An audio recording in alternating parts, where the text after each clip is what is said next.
All right, so today we're going to continue talking about standard form of a quadratic. So let's review.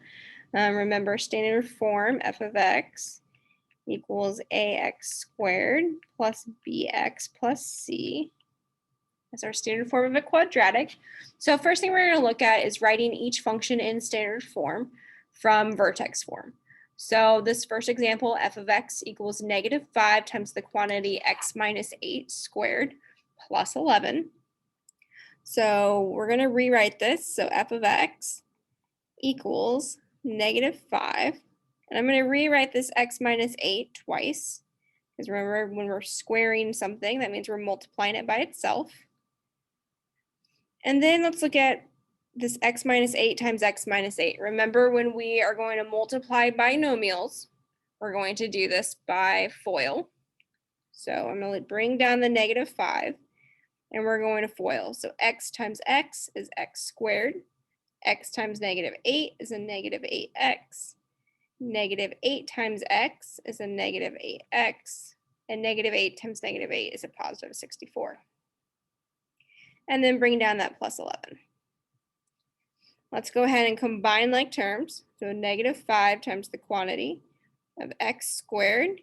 -8x minus 8x is a -16x. Plus 64 plus 11. Okay. Now we're going to distribute this -5 inside to everything in the parentheses. So -5 times x squared is a -5x squared. -5 times -16 is a positive 30x.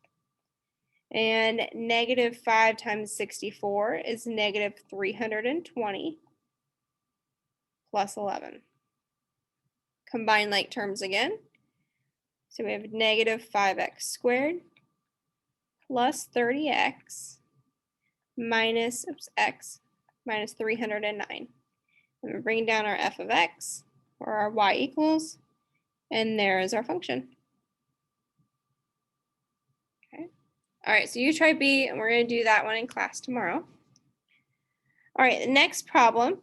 Jessica hits a softball. The function f of x equals -0.75 times the quantity of x minus 4 squared plus 4 represents the ball's path, where x is the horizontal distance from Jessica in feet, and f of x is the height in feet of the ball above the ground. So first part, what is the equation in standard form? All right, so I'm going to rewrite our function, f of x equals -0.75 times the quantity x minus 4 squared plus 4. Okay, and remember, this is vertex form. Okay, so part A is asking us to find it in standard form. So we're going to do what we did up above in the previous example. Start off by rewriting it with the binomial written twice instead of squared.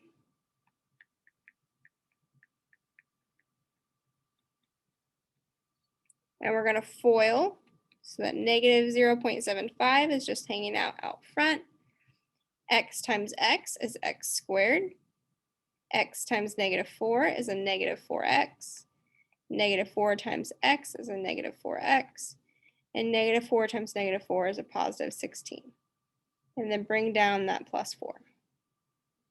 All right, combine like terms.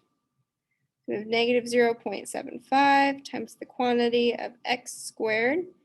-4x minus 4x is a -8x plus 16, and then plus 4.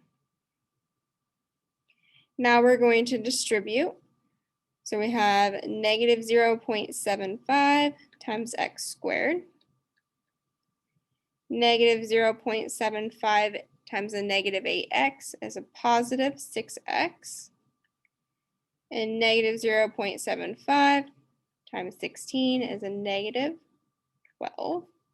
And then plus 4. Okay. All right, so now we're going to combine like terms one last time. So our function f of x equals -0.75 x squared plus 6x minus 8. Okay. All right, so there's our answer for part A. Part B, it asks us for the maximum height.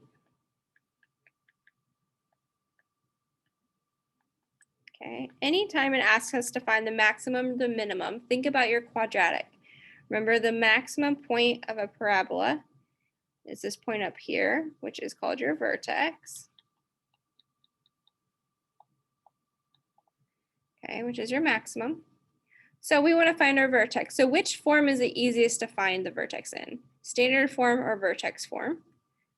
Well, it would be vertex form because we can say right off the bat that from our vertex form, we know that this graph is going to move right 4, and then it's going to go up 4. So the vertex is 4, 4, which means that our max height is 4 feet because it's the y value of the vertex. Part C asks us to find the initial height.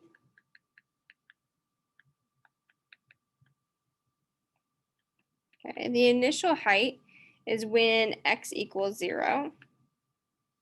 Okay, well, if x equals 0, that represents your y-intercept. So which form is it easier to find the y-intercept in? Well, vertex form, we would have to plug in 0 and simplify. Same thing for standard form, but the nice thing about standard form is that if we do that, the x squared part cancels, the 6x cancels, and we're just left with -8. Because remember, the y-intercept in standard form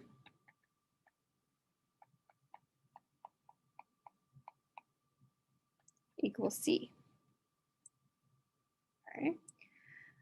So our initial height is -8 feet. Okay. Now, this is a situation where we can talk about the practicality of a problem. Okay.